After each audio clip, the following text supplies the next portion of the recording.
Hello and welcome, a very warm welcome to you wherever you are in the world to this How To Academy talk. My name is Matt Stadlin. I'm a regular presenter at How To Academy and a former presenter at the BBC, LBC, and also formerly a Telegraph columnist. And it's great to be with you again this evening. Rain and showers and mixture of warmth and cold and sunshine here in London. Hope it's rather better, the weather, wherever you are. We're going to be talking about anxiety today. And we're going to talk about it because we've got a bit of an expert here called Judson Brewer. We'll call him Judd. He's a psychiatrist and a neuroscientist at Brown University in the States. He's got the most brilliant backdrop, as you'll shortly see. It reminds me of the National Gallery. And his book, Unwinding Anxiety, is out. So you can get yourselves a copy. It's got so much in there. Its subtitle is New Science Shows How to Break the Cycle of, well, worry and fear to heal your mind. And that's essentially what we're going to be chatting about for the next hour. But most importantly, you'll be able to contribute your questions in the final 15 minutes. So please don't hesitate to stick them down on the Q&A and I'll try and get to as many of them as I can. Judd, welcome to you. Thanks for having me. I want to start, as I normally do, by asking you why you wrote the book. And part of the reason I think I know is because you yourself have experienced anxiety. I have, I didn't even know that I had anxiety, back in college, back in university. And I remember getting full-blown panic attacks, ironically, as I was training to become a psychiatrist during residency. But I have to say, one of the driving forces behind this book was that I was getting anxious myself, just in terms of what tools I had to help my patients with anxiety, with medications. There's this term number needed to treat, meaning I have to treat X number of patients before one person shows a significant benefit. And that number for medication is over 5, it's 5.2. So I was basically playing the medication lottery where I didn't know which of the next 5 patients I prescribed medications to was going to benefit. And then also what was I going to do with the other 80%? What were you doing with the other 80%? Wishing them luck. And what would you do with them now? Well, now, it's interesting. I was trying to figure out, what I had missed in medical school. Maybe I slept through a class or something like that. But it turns out that I think the dominant paradigm, is really around using cognitive control, using willpower. And that's really, my labs have been studying habits for a long time. And we've known for a long time that willpower really isn't great at helping people break bad habits. This is why people have yo-yo dieting and why people struggle, with quitting smoking and all these other bad habits. So serendipitously, we were studying an app that we developed, this app for eating called Eat Right Now. And somebody in the program said that she was realizing that anxiety was triggering her to stress eat. And she said, could you make a program for anxiety like this, where we can, train our minds to work with anxiety? And I was thinking, well, I generally prescribe medications for anxiety, but it put a bug in my ear to go back and look at the literature. And lo and behold, back in the 1980s, this was when the first selective serotonin reuptake inhibitors like Prozac and the Zolofts of the world were coming out. Somebody had suggested that anxiety could be driven like other habits. And I had never thought to link the two, habits and anxiety. I just thought, anxiety was this feeling and I give medications for it. But it turns out, that thought linked up. I was thinking, well, I know how to work with habits. So we developed a program for anxiety to treat it in a different way through this habit pathway. And it turns out, long story short, we've done several clinical trials. We got a 67% reduction in anxiety in people with generalized anxiety disorder. And here we could calculate that number needed to treat. So with medications, 5.2. In this clinical study, 1.6. So that was pretty striking for us, and we could work out the mechanism of how it was working and whatnot. So what that suggested, just at a high level, was that if we approach anxiety in a way that really builds on the neuroscience of how anxiety forms and is driven habitually, we can actually do some good. One of the striking things is that anxiety can manifest itself in so many different forms, and the sorts of behaviors that we might not associate with anxiety may actually have a very close link or be a manifestation indeed of anxiety. Yeah, in fact, I was noticing this myself in college. My GI tract, my guts were trying to tell me that I was anxious. I won't go into the details, but let's just say that they weren't functioning as the package insert might suggest. And I went to the student health doctor there, and he said, I was telling him, I think I must have a bacterial infection because, my guts aren't acting right. And he said, do you think you could be stressed? And I said to him, no, there's no way I could be stressed. I run every day. I play the violin. I'm a vegetarian, blah, blah, blah. And he stepped back and he thought, oh, it's like, okay, but so I think it can show up physically, it can show up mentally. And the mental pieces here are really important. So, there can be a feeling of anxiety, but that can actually drive this mental behavior of worrying, which is a key component of anxiety, which can then feed anxiety as a habit itself. That doctor prescribed you with antibiotics. You took the antibiotics, but the gut continued to misbehave. Yes. Tell us why, as you talk about in the book, I think in regard to your parents, people can wake up with quite acute anxiety, a feeling of anxiety. Does that suggest that there is a subconscious? Because some people argue there isn't, and that there are anxious thoughts or worries. And of course, there's a difference between real world worries and irrational anxieties, although there can be quite a close relationship. But does that suggest that there is, Jud, an unconscious mind or a subconscious mind where things bubble around, perhaps in sleep, and then we can wake up feeling anxious without really knowing why we are feeling it? Yeah, absolutely. I think there's a lot that's happening beneath the surface that we don't pay attention to, or we just don't have a good way to explain it. So we kind of ignore it. But I think that does suggest that there is a lot going on underneath the surface.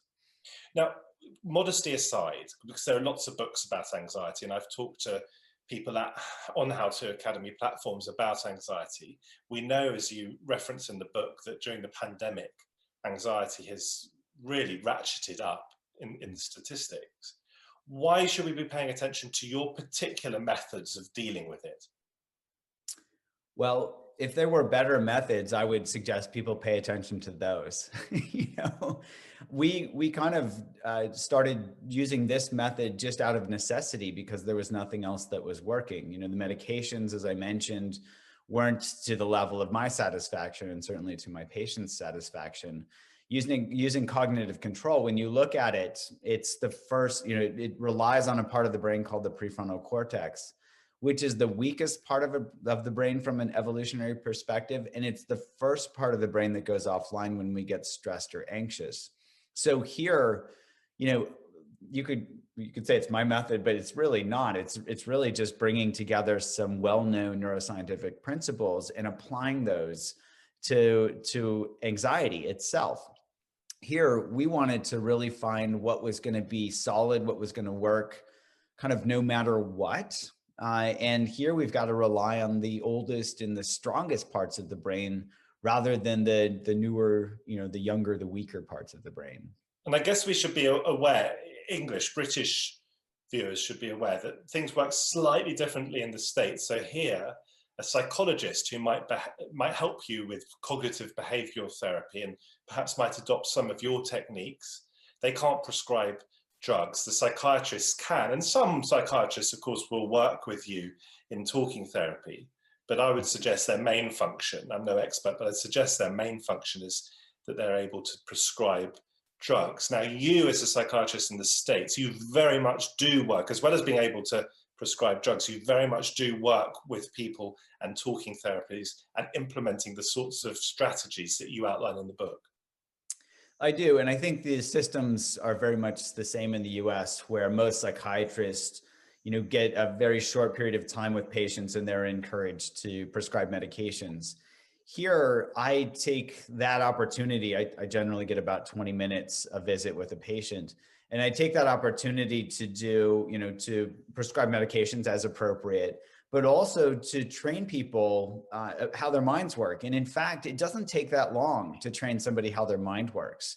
And here we can do a lot of benefit just from a tiny bit of psychoeducation that can really help people understand habit loops. I can give an example of somebody, one of my patients that I wrote about in the book, who was referred to me for anxiety, and he's for, generally going to be referred for me to, prescribe a medication.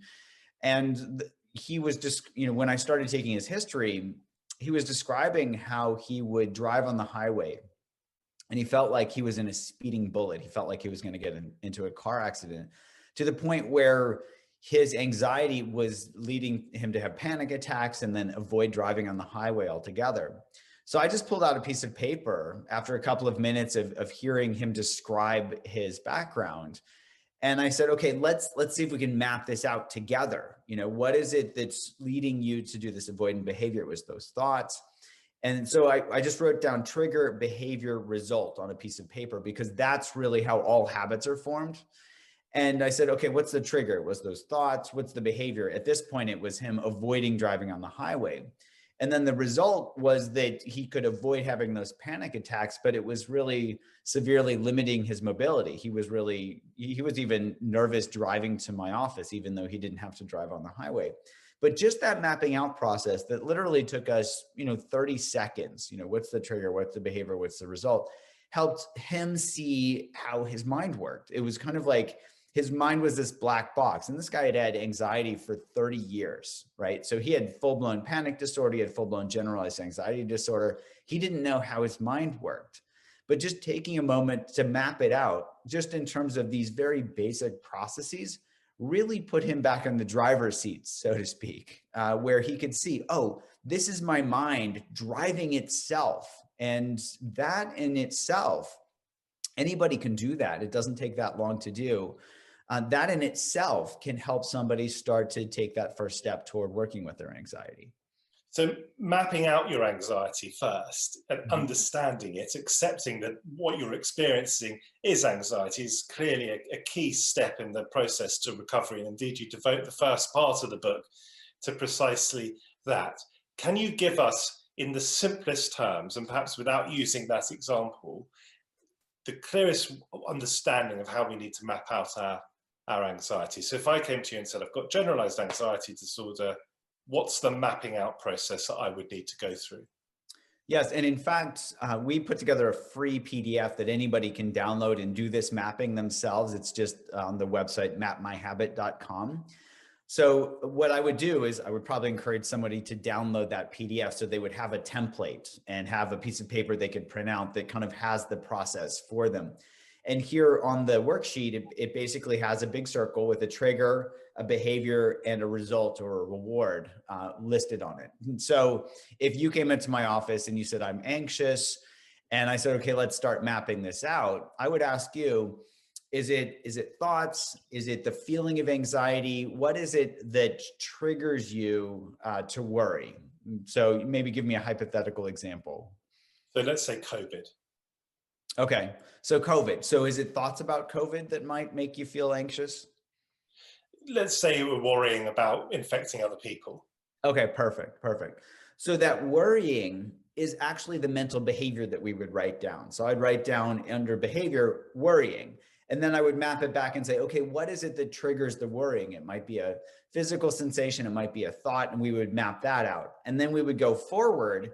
And then I would ask, okay, what's the results of the worrying? So typically what the research has shown, and I think a lot of us can really just explore this ourselves, what do we get from worrying? Well, worrying tends to do a few things. It makes us more anxious because it feeds back and drives more anxiety.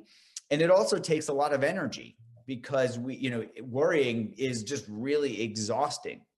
And so what I would have people do there is just really see, ask themselves a simple question, like, what am I getting from worrying? Is it actually keeping people safe? Because worrying makes our thinking part of our brain go offline. It's harder to think and plan. It's harder to keep people safe when we're worrying. It just feels like we're doing something. And that's the rewarding aspect for our brain, where, it's been shown that it feels like we're more in control when we're worrying, but when we really look at it, we're not. So that's that mapping process. Does that make sense? So earlier on, you were talking about getting away, stepping away from willpower, because you know, or you say you know that it doesn't necessarily work, or it can be incredibly tough. But you also say in the book that sort of sorting these problems of anxiety out that we might experience can be really hard work. So you're not suggesting we shy away from the pain in order to get the gain. I think that's a really good point. It's really, there's this saying that I absolutely love, that the only way out is through. And so typically, and this is how our survival brains work, it's something's unpleasant and our survival brain says, ooh, make that go away. And so we do something to make it go away. So if we're anxious, for example, what I've seen over the last year is people stress eat, which is why a lot of folks have gained weight. People drink alcohol as a way to avoid or numb themselves. People go to social media, or people go to their news channels thinking, oh, if I just get more information, then I can solve the problem. So the first thing here is to really see how we're moving to those avoidance mechanisms and how they're not actually fixing the problem of the anxiety itself. Here we have to actually lean into the anxiety, lean into the process so that we can see how our brains are driving this, for example, mapping this out, rather than running away from it. That's really the critical first step. If we don't see how the process is working, we can't possibly do anything about it. I think of it this way. If you don't know how your mind works, you can't work with your mind. And that's where we have to lean in. But it doesn't have to be forced. Here we can actually just, I love the capacity for us to be curious about how our minds work. When we're curious about our own experience, it doesn't take a lot of work to actually lean in because we're naturally drawn in. And you devote quite a bit of time actually in the book to curiosity and the importance of it. If you aren't a scientist by nature, that doesn't mean you have to despair at the idea that biology is involved here. In fact, it can, I would have thought, be reassuring that if you are experiencing anxiety, there is a biological explanation for it. Mm-hmm. Yeah, absolutely. I want to ask you, because you've mentioned the words fear and worry and anxiety so far, whether just very briefly we could step back and you could remind us what the differences between those three words are. Yes, I'm happy to. And I think this is a really critical distinction. So fear is this natural physiologic process that we have when our brain thinks that there's some danger out there. It helps us survive. And in fact, fear helps us learn. So for example, if we step out into a busy street and we don't look both ways, we're distracted. Maybe we've got our weapon of mass distraction that we happen to be looking at, and we forget to look both ways before stepping out into a street. When we see a car or a bus or something coming right at us, we instinctually jump right back on the sidewalk. And then we have this fear response that says, oh, I could have gotten killed. That fear response, where we get this rush of adrenaline and we get, this, oh no, that says, hey, this is important. Learn from this so you don't get killed the next time. And so we learn, okay, next time I see a busy street, there's the trigger. I should look both ways. There's the behavior. And then the reward is I don't get hit by a bus. Okay. So fear, physiologic reaction, we all know what fear feels like. There's this adrenaline rush, all of the feelings that come with that. That fear happens pretty quickly and it helps us learn. So the difference between that and anxiety actually is bridged through uncertainty. So that fear response actually is driven by our very primitive parts of the brain. Layered on top of that is this prefrontal cortex of ours that helps us survive in a different way through thinking and planning.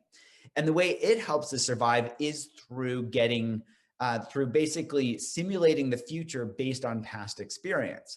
But it needs one essential ingredient to do that, which is information. You can think of, when we don't have enough calories, our stomach rumbles and says, go get some food. When we don't have information, when we don't have enough information to plan for the future, our prefrontal cortex rumbles and says, go get some information. Okay. So that prefrontal cortex, it's trying to get information, but when there is uncertainty, when we can't get that information, it kind of flips into this this mode where it still tries to predict the future, but without accurate information. And then that flips into anxiety. So you can think of fear, helpful survival mechanism, uncertainty, helpful survival mechanism. But when you pair those two together, fear plus uncertainty leads to anxiety, right? So if we're not leaning into the uncertainty and either saying, okay, I don't have information right now, I'm just gonna wait until I have information, or we lean into the uncertainty in a way where we're like, okay, let's explore this. You know, is there really danger here? No. Let's explore this. If we don't do those things, then that can flip into anxiety as driven by worry. We start worrying about all the worst case scenarios.